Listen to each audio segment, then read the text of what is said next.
So guys, അങ്ങനെ സൂക്ഷ്മ Darshini movie കണ്ടിപ്പോൾ ഇറങ്ങിയിരിക്കുകയാണ്. ഞാൻ ബാംഗ്ലൂർ വെച്ചിട്ടാണ് മൂവി കണ്ടത്. ഇന്ന് ട്രാവലിംഗ് ആയിരുന്നു, അതുകൊണ്ട് എനിക്ക് രാവിലെ FTFS കാണാൻ പറ്റിയില്ല. ഞാൻ ഇവിടെ ജസ്റ്റ് ബാംഗ്ലൂർ കാറിങ്ങനെ വന്ന് കയറി ഏത് തിയേറ്ററിലാണ് അടുത്തതുള്ളത് നോക്കുമ്പോഴാണ് നമ്മളെ എലമെൻറ്റ്സ് മോളിൽ പടം ഉണ്ടായിരുന്നത്. സോ ജസ്റ്റ് കയറി കണ്ടതായി ഇറങ്ങി. സോ ഫോർ മീ മൂവി ഒരു നല്ല ക്രാഫ്റ്റാണ്. നല്ല ക്രാഫ്റ്റ് എന്ന് പറഞ്ഞാൽ ഒരു ക്രൈം ത്രില്ലർ, നല്ല എക്സൈറ്റിംഗ് ആൻഡ് എൻഗേജിങ് ആയിട്ട് എടുത്തു എന്നാണ് പറയാനുള്ളത്.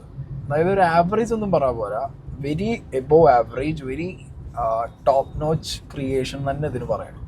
ഓക്കെ, അതായത് നമ്മളെ അത്യാവശ്യത്തിലധികം സീറ്റിൻ്റെ എഡ്ജിൽ കൊണ്ടുവന്നിരുത്തി നല്ല രീതിയിൽ നമ്മളെ ട്വിസ്റ്റ് ചെയ്യിച്ച് നമ്മളെ ചിന്തിപ്പിച്ച് അതിന് കൃത്യമായിട്ട് ഇതിൻ്റെ ഡയറക്ടർക്ക് പറ്റിയിട്ടുണ്ട്. MC ജിതിൻ, അങ്ങേര് തന്നെയാണ് റൈറ്റർ കുറച്ച് ആളുകളുടെ പേര് കാണുന്നുണ്ട്, അങ്ങേരുടെ പേരും MC ജിതിൻ്റെ പേരും കാണുന്നുണ്ട്.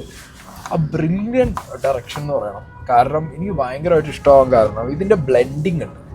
അതായത് ഒട്ടും നമുക്ക് കൺഫ്യൂസിങ് അല്ല ഇതിൻ്റെ ബ്ലെൻഡിങ്.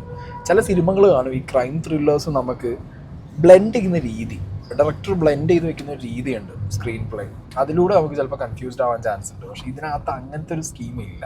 കാരണം ടുവേർഡ്സ് ദ എൻഡിലേക്കൊക്കെ പോകുമ്പോഴത്തേക്ക് ജസ്റ്റ് കൺഫ്യൂഷൻ ആവാൻ മാത്രം എലമെൻറ്റ്സ് എവിടെയോ ഉണ്ടോ എന്ന് എനിക്ക് പേഴ്സണലി ഫീൽ ആയപ്പോഴത്തേക്ക് ഇല്ലാതെ കൃത്യമായിട്ട് നമുക്ക് എത്തിച്ച് തരാൻ പറ്റി. ആ ഒരു ട്വിസ്റ്റിൻ്റെ എലമെൻ്റൊക്കെ അതൊക്കെ നല്ല രീതിയിൽ ഡെലിവർ ചെയ്യാൻ പറ്റിയിട്ടുണ്ട്. സോ അടിപൊളി ഡയറക്ഷൻ, അടിപൊളി ക്യാമറ വർക്ക്, നല്ല എഡിറ്റിങ്, നല്ല ഫ്രെയിമൊക്കെ മാറുന്നതൊക്കെ നല്ല രസമായിട്ടുണ്ട്. ആൻഡ് മാൻ, ഈ പടത്തിന് യൂസ് ചെയ്ത BGMs ഒരു രക്ഷയില്ല. കാരണം ഇതിൻ്റെ ഏറ്റവും ഹൈ കിടക്കുന്നത്, ഈ പടത്തിൻ്റെ ഏറ്റവും വലിയ ഹൈ കിടക്കുന്നത് ഇതിൻ്റെ സൗണ്ട് മിക്സും ഇതിൻ്റെ BGM ആണെന്ന് പറയാതിരിക്കാൻ പറ്റില്ല. കാരണം നമ്മളെ ത്രില്ലടിപ്പിക്കുന്ന കുറേ സാധനങ്ങൾ, അതായത് നമ്മൾ ചിന്തിച്ചുകൊണ്ടിരിക്കുമ്പോൾ നമ്മളെ ചിന്തേൻ്റെ ഉള്ളിലേക്ക് കയറുന്ന രീതിയിലുള്ള ഒരു തരം BGMും സ്കോറൊക്കെയാണ് ഇതിനെ വെച്ചിട്ടുള്ളത്. ക്രിസ്റ്റോ സേവിയർ ആണ് ഇതിൻ്റെ മ്യൂസിക്. അതൊരു സൂപ്പർ സാധനമായിരുന്നു. കാരണം ചില സാധനങ്ങളൊക്കെ ഉണ്ട് ഇതിൽ കൊടുക്കുന്ന കളർ ഷെയ്ഡ്സ് ഉണ്ട്, ഇതിനകത്ത് വരുന്ന കുറേ പാറ്റേണുകളുണ്ട്. അതായത് ഈ സൂക്ഷ്മദർശിനി എന്ന് പറഞ്ഞ ഒരു ടാഗിലേക്ക് ഇതിൻ്റെ നായികയെയും ഒപ്പമുള്ളവരെയും ഒക്കെ കൊണ്ടുവരുന്ന ഒരു തരം കളർ പാറ്റേണും, അത് ഭയങ്കര ഒരു എന്താ പറയുക, ശരിക്കും ഡയറക്ടറും ഇതിൻ്റെ മ്യൂസിക് വെച്ച ആളും ഇതിൻ്റെ എഡിറ്റർ എല്ലാവരും കൂടിയുള്ളൊരു മൊത്തം കാസ്റ്റിനൊരു സൂക്ഷ്മമായ ഒരു നിരീക്ഷണമാണ് ഈ സിനിമ ഇത്രയും എനിക്ക് ടോപ്പ് നോച്ചായിട്ട് ഫീൽ ആവാൻ കാരണം. കമ്മിങ് ടു ദ ആക്ടേഴ്സിൻ്റെ കാര്യം പറയുമ്പോഴത്തേക്ക് മാനുവലായിട്ട് അഭിനയിച്ചിട്ടുള്ള നമ്മളെ ബേസിലിനെ എപ്പോഴും ഒരു നെക്സ്റ്റ് ഡോർ ബോയ് എന്നുള്ള നിലയ്ക്ക് നമ്മൾ കണ്ടിട്ടുണ്ട്. ചളി കോമഡികൾ പറഞ്ഞ് കണ്ടിട്ടുണ്ട്. പിന്നെ എപ്പോഴും നമ്മൾ അപ്പുറത്തെ വീട്ടിലെ ചെക്കൻ എന്നുള്ള ഫീലിലാണെങ്കിൽ ഈ സിനിമയിൽ ബേസിലിൻ്റെ മീശ പിരി അടക്കം, റഫ്നെസ് അടക്കം കൃത്യമായിട്ട് ബേസിലിന് എന്ത് ചെയ്യുന്നുണ്ട്, അവൻ റഫാണ്.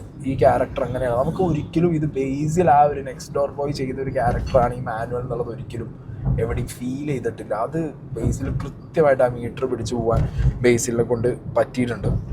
എന്നെ നസ്രിയയ്ക്ക് പറ്റിയ കാസ്റ്റഡി. അതായത് നസ്രിയ എങ്ങനെയാണോ ആ ഒരു ടാഗ് ലൈനിലേക്ക് വരുന്നത്, സൂക്ഷ്മദർശിനി എന്ന് പറഞ്ഞ ടാഗ് ലൈനിലേക്ക് നസ്രിയയുടെ ക്യാരക്ടറിനെ നല്ല രീതിയിൽ പ്ലേസ് ചെയ്യാൻ പറ്റിയിട്ടുണ്ട്. കാരണം കുറച്ച് പൊട്ടിത്തെറിയുള്ള, കുറച്ച് ക്യൂരിയോസിറ്റി ഉള്ള കാര്യങ്ങളെയൊക്കെ ഒരു ഡിഫറെൻ്റ് ആംഗിളിൽ ചിന്തിക്കുന്ന ഒരു നായിക, അതിനാവശ്യത്തിന്, അതായത് വളരെ എന്താ പറയുക, നമ്മൾ ഇൻ്റർവ്യൂസിൽ കണ്ട ആ ഒരു ഇതല്ല, അത് റിയാലിറ്റി. ആൻഡ് ഈ സിനിമയിലെ ക്യാരക്ടറിനെ പിടിച്ച പിടുത്തമുണ്ട് നസ്രിയ, അത് ഈ സിനിമയ്ക്ക് ഭയങ്കരമായിട്ട് ഹെൽപ്പ് ചെയ്യും. കാരണം ഇതിൽ ഹീറോയിൻ തന്നെയാണ് വേണ്ടത്, അതാണ് അതിൻ്റെ മെയിൻ. അതായത് ഇതിൽ ഹീറോയിൻ സൂക്ഷ്മദർശിനി എന്ന് പറഞ്ഞ ആ ഒരു ടാഗിലേക്ക് ഇതിൻ്റെ ഹീറോയിൻ ഓറിയൻറ്റഡ് ആയിട്ട് ഇങ്ങനെ ചുറ്റിക്കറങ്ങുന്ന സാധനമാണ്.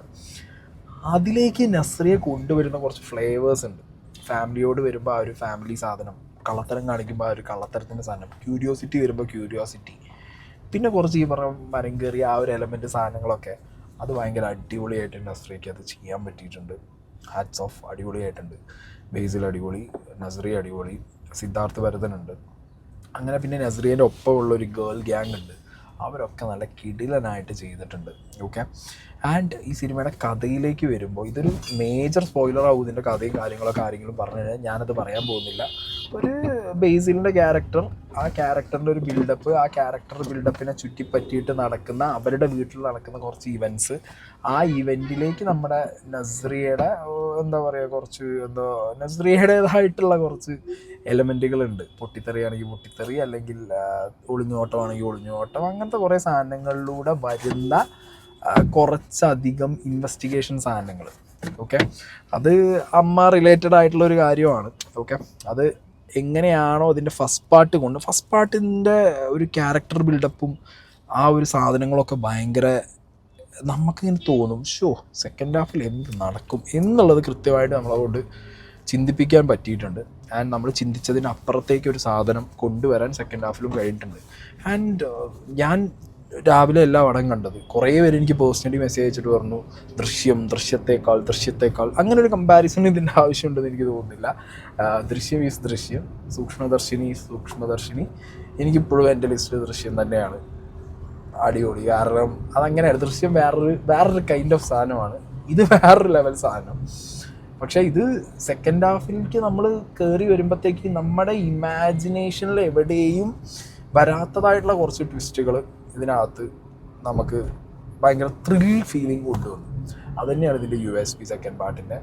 സോ ഒരു എന്താ പറയുക, കംപ്ലീറ്റ് എൻ്റർടൈനർ, ഇൻവെസ്റ്റിഗേഷൻ ത്രില്ലർ എൻ്റർടൈനറാണ് ഈ ഒരു സൂക്ഷ്മദർശിനി എന്ന് പറഞ്ഞ പടം. നല്ല മാസ്റ്റർ സ്ട്രോക്കാണ്. MC ജിതിനും ടീമും കിടിലനായിട്ടുണ്ട്. നസ്രിയ, ബേസിൽ, എല്ലാവരും അടിപൊളി.